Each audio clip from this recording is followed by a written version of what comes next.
welcome to the JD Power Travel and Hospitality Podcast. I'm Sarah Baggett with the Marketing Department, joined as always with Michael Taylor, our subject matter expert. Welcome to the podcast, Mike. Well, nice to be here, as always. I'm really excited about today because we are talking about one of my favorite video projects that we have ever done, what makes an airport great. Do you want to sort of reintroduce that to our audience? Sure. For those of you who have seen any of the previous installations of this, it is basically a series about airports that do well in the JD Power study and why they do well. So what are the people, processes, and things that happen on the airport that make them a great airport and do well in the rankings? And, to me, it's a lot of fun because I get to talk in detail about bathrooms and things like that. And, floor finishes and artwork and things like that are present in the airport. So, yeah, it is a fun series to do.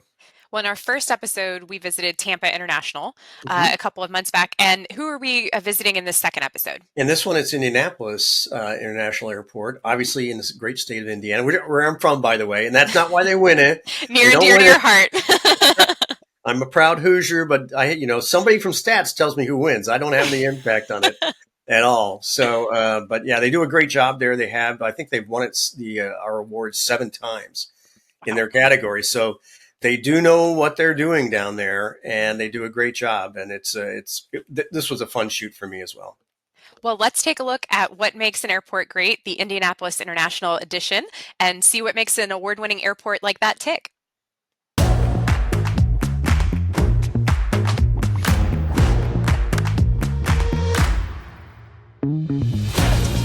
Hi, I'm Michael Taylor, practice lead for the airport study at JD Power.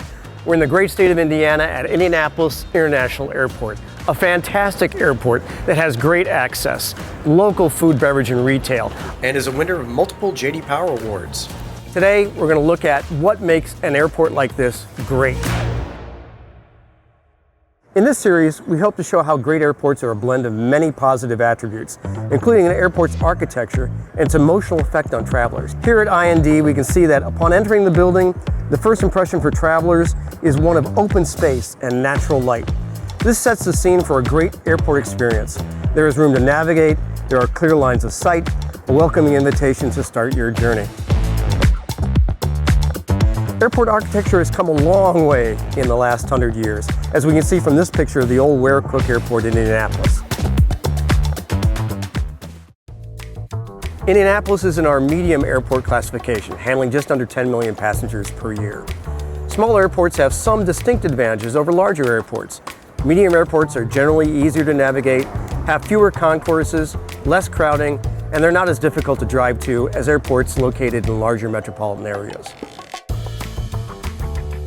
IND is located just off the 465 Ring Road, with Interstate 70 running along its south side.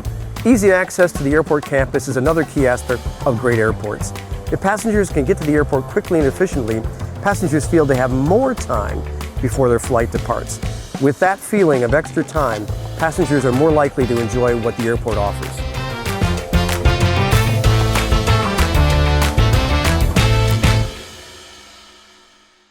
What makes for a great medium airport? That sense of place we talk about so often in this video series. And we're in Indiana, and that means basketball.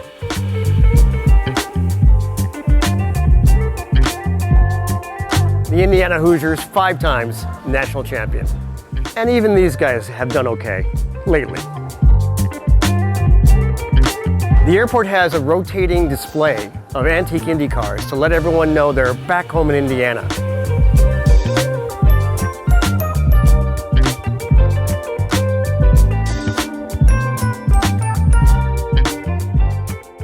Going through the Transportation Security Administration checkpoint at any airport fills the average traveler with a sense of dread. Will there be a line? How long is the wait? Will I make it to my gate on time? All these concerns are greatly affected by what happens before the passenger gets to the TSA checkpoint. One of the biggest advantages that a medium-sized airport has over larger airports is often the absence of traffic on the way to the airport and the ability to park closer to the terminal. These advantages create a sense of time for the traveler, which in turn makes anxiety lessen and TSA wait times seem shorter. Another aspect of TSA performance that J.D. Power has noted over the years is the need for physical space to accommodate TSA equipment. So often, TSA screening is jammed into an area that was never designed for that purpose, making it difficult or impossible for TSA to operate as many security lines as they might like. Smaller spaces also create the impression that the lines are longer, and longer lines communicate longer wait times. During the design of the airport terminal, IND reserved a great deal of space for the TSA to conduct security checks and utilize the latest technologies. Medium airports are a slight disadvantage to large and mega airports. They don't have the space to offer a wide variety of food, beverage, and retail. However, a great airport has quality food and beverage in addition to other concepts and other brands that are familiar to travelers. And coffee. Coffee. Even coffee from a machine.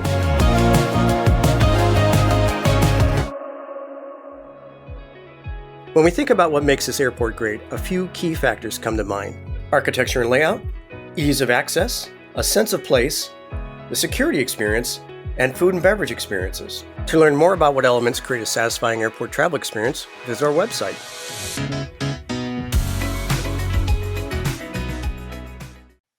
Wow, that was great. Something I loved seeing in person in the Indianapolis International Airport was just the beautiful architecture. You see all that natural light coming through in that video. Tell us a little bit about why that makes an airport really special.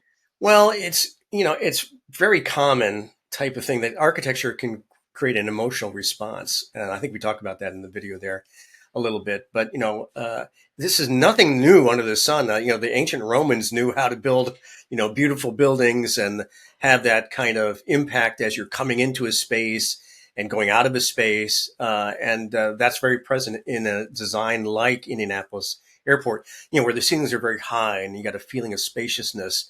And again, because you're looking up, you don't really look in front of you and see how many people you have to dodge.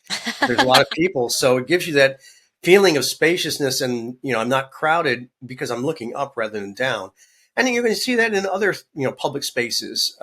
Union Station, for example, Washington, D.C., if you've been there, and that's a very often visited place, you'll see that they have the statuary kind of, suspended up there. Not at eye level, but up, near the ceiling. So you're looking up as you're going through. That's a much smaller space too, by the way. And so just those kinds of things, the natural light that comes in through the, very large sheet glass windows, sometimes skylights, things like that. Some of the translucent artwork that you saw in the main lobby, where all the food, beverage, and retail is. And then, of course, there's other little things about the flow design of it, having a lot of space in which to empty into after you've gone through check-in. And then you have enough space for TSA. I believe we spoke about that during that video as well. So a lot of thought went into the design of that particular airport. Again, it's in a great location, but it's very much helped by, the emotional reaction that people have as they go through the building itself. It's also just got a wonderful sense of place about it. I felt like as soon as we set foot in that airport, I felt like I was in Indianapolis. Yeah, well, it has some IU stuff in it. It's big in life there, which, of course, as a Hoosier graduate, in case you can pick that from the video, no offense to Purdue, they do have a fairly good basketball team every once in a while. So, and they certainly have been beating the heck out of us lately down in Bloomington. But anyway, it does have those race cars. I love the way that they use the antique race cars, and it's not a static thing. They're borrowing those race cars from a museum, and they change them out every couple of months or so. And it's really interesting. You walk, obviously you can see that you can walk right up to them. Now, of course, you can't get in them. Years ago, I did get into one and got in trouble. So I couldn't so they resist. cut that out. Right. Yeah. We didn't show that this time.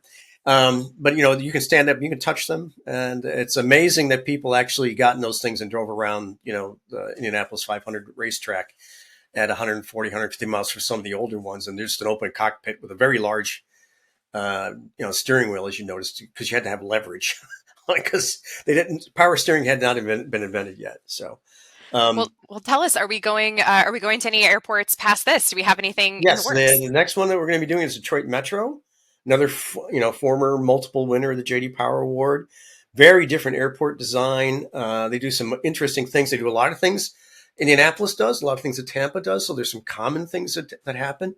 among airports that are, consistent winners in our study. And then do things are different. And you'll just have to wait for the next video to find out what those differences are. Well, I can't wait. I'm sure our audience is excited too. Michael, thank you so much for walking us through this today. Quite welcome. As always, we look forward to seeing you next month on the JD Power Travel and Hospitality podcast. Thank you so much for joining us.